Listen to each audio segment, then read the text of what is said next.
네, 민주당 창당 70주년입니다. 축하합니다.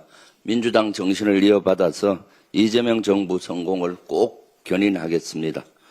언론 보도에 따르면은 국민의힘 당원 중에서 통일교로 추정되는 당원 11만 명을 확보했다고 합니다. 이것이 사실이라면은 너무나 충격적입니다. 헌법을 위배했다고 봅니다. 헌법 20조 2항에는 종교와 정치는 분리된다로 되어 있습니다. 이것이 사실이면은 헌법 20조를 위반했던 겁니다. 국민의힘은 위헌정당이라는 것이 입증이 되는 것입니다.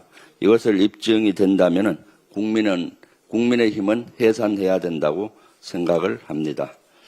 이하영 전 경기부지사 회유를 위한 검사실 연어 회술 파티가 사실로 드러나고 있습니다. 검찰의 이재명 대통령 죽이기 조작 수사로 보입니다. 이재명 대통령 한 명을 엮기 위해 검찰은 정진상, 김용, 이화영 외에도 수없이 많은 무고한 사람들을 수사로 괴롭혔습니다. 사실무근이라고 했던 당시 수원지검 관계자와 박상용 부부장 검사, 그들의 위증이 드러나고 있습니다. 지금 즉시 구속 수사해야 합니다.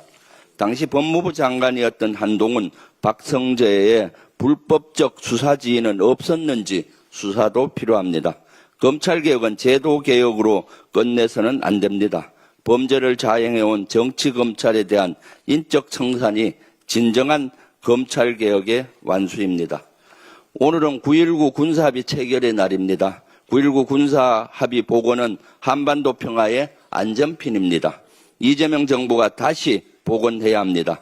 여기서 한 걸음 더 나아가 미래 안보 환경 변화에 선제적으로 대응해야 합니다. 2018년 9.19 군사합의 체결 이후에 무기 체계가 아주 많이 발전했습니다. 다양한 드론, 무인 잠수정 등 신무기 체계의 등장은 새로운 안보 위협입니다.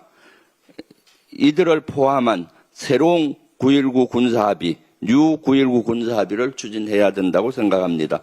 이재명 정부와 민주당은 한반도 평화를 위한 담대한 여정을 멈추지 않겠습니다.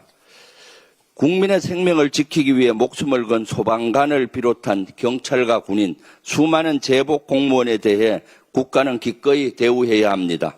10여 년 전 받지 못한 미지급 수당 청구 소송을 낸 경기도 2,600여 명의 소방관들의 행정소송이 항소심에서 패소했습니다. 경기도는 소멸시효가 지났다는 입장이지만 경기 소방관들은 전국에서 해당 수당을 못 받은 건 경기도뿐이라고 말합니다. 소방관들의 정당한 수당조차 소멸시효를 앞세워 지급하지 않는 것은 제복 공무원에 대한 예우가 아닙니다. 제복 공무원들의 헌신과 희생을 법으로만 따져서는 안 됩니다. 평생 군인으로서 살아온 사람으로서 가슴이 매우 아픕니다. 아직 대법원 판결이 남아 있습니다. 행정과 법을 내세우기 전에 국민의 생명과 재산을 책임지는 소방관들에 대한 예우와 관심이 필요합니다. 민주당과 정부, 경기도가 함께 상생의 해법을 찾겠습니다. 이상입니다. 다음으로 이현주 최고위원의 발언이 있겠습니다.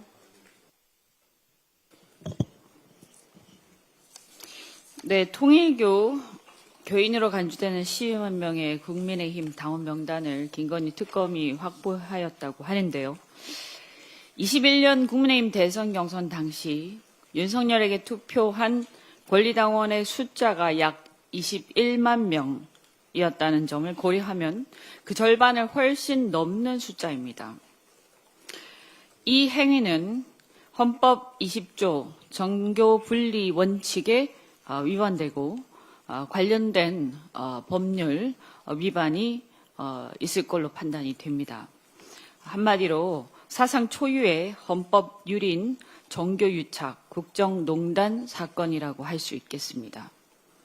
이와 같이 헌법과 법률에 심각하게 중대하게 위반해서 대선 경선 결과가 나오고 또 그 경선 결과에 따라서 선출된 윤석열이 대선 본선에 나와서 당선이 되었습니다. 물론 탄핵으로 인해서 어차피 파면되기는 했습니다만 이 자체가 전부 다 무효였을 수도 있다. 이런 생각이 듭니다.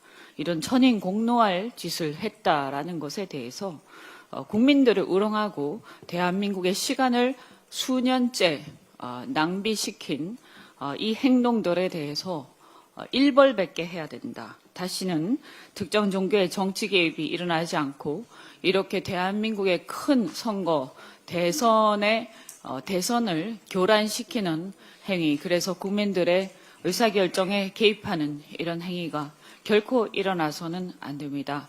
반드시 철저하게 엄벌해야 할 것입니다.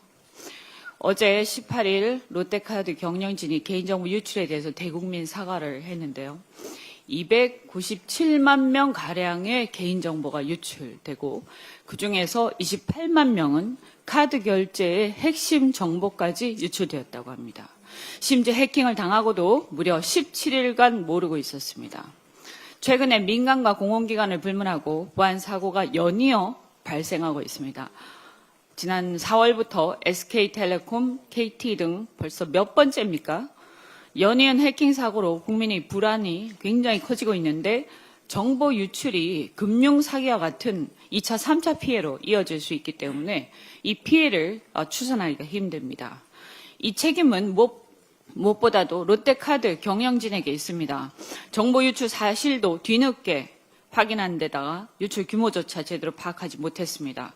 최대 주주인 MBK 파트너스가 수익을 높이기 위해서 보안 투자를 소홀히 한 것 아니냐 하는 지적까지 나옵니다. 적절한 보상은 물론이고 법적 책임을 철저히 져야 합니다. 또한 정부 책임자 그리고 금융감독기관도 책임을 면할 수가 없습니다. 22년부터 추진한 사이버 10만 인재 양성 정책에도 불구하고 여전히 인력 확보에 어려움 겪고 있고 예산은 줄어들고 교육사업 실적조차 크게 감소했다고 합니다. 그리고 금융당국을 비롯한 관리감독기관은 기업에게만 책임을 떠넘기고 뭘 하고 있는지 돌아봐야 할 것 같습니다. 이재명 대통령께서도 지시하셨지만 철저한 재발 방지 대책 마련이 필요합니다. 한 가지 더 말씀드리면 건설 현장의 외국인 근로자 비중이 근 5년 중 가장 높은 수치를 기록했다고 합니다. 약 23만 명 지난해 기준으로 외국인 건설 근로자가 23만 명에 달하고 전체 건설업 근로자의 15%에 달한다고 합니다. 이것은 그나마도 합법적인 근로자에 국한되고 불법과 편법 근로자인 경우까지 합하면 훨씬 많을 거로 예상됩니다. 문제는 이들의 안전망이 매우 취약한 상황이다라는 겁니다. 의사소통이 어렵고 아무리 중요한 얘기를 해도 못 알아듣고 눈치로 넘어가는 경우 허다하다 이런 증언까지 있습니다. 게다가 안전의식을 심어주려고 해도 문화적 차이 때문에 무리가 따르는 경우가 많은 모양인데 여기에 대한 어떤 제도적 장치 이런 게 과연 있었는지 돌아봐야 합니다. 이런 현장의 상황은 업무의 비효율성과 안전사고 그리고 이 해당 근로자의 인권 문제 또 공사 결과의 하자와 또 이에 대한 그 결과의 품질 문제 여러 가지 문제를 초래합니다. 우리 정부는 이 문제에 대해서 특별히 현장에서 급증하는 외국인 근로자에 대한 관리 방안 고민을 해야 할 걸로 생각합니다. 특히 최근에 우리가 미국 조지아주 사태에서 보듯이 각국은 외국인 근로자 출입국 관리가 엄격해지는 추세입니다. 미국에서의 인권 침해 문제나 비자 문제 등은 엄연히 짚고 넘어갈 문제지만 한편으로는 상호주의에 입각해서 우리 대한민국도 철저히 챙겨야 될 겁니다. 법무부에서는 제대로 된 대책을 세워주시기 바랍니다. 이상입니다. 다음으로 황명선 최고위원의 발언이 있겠습니다.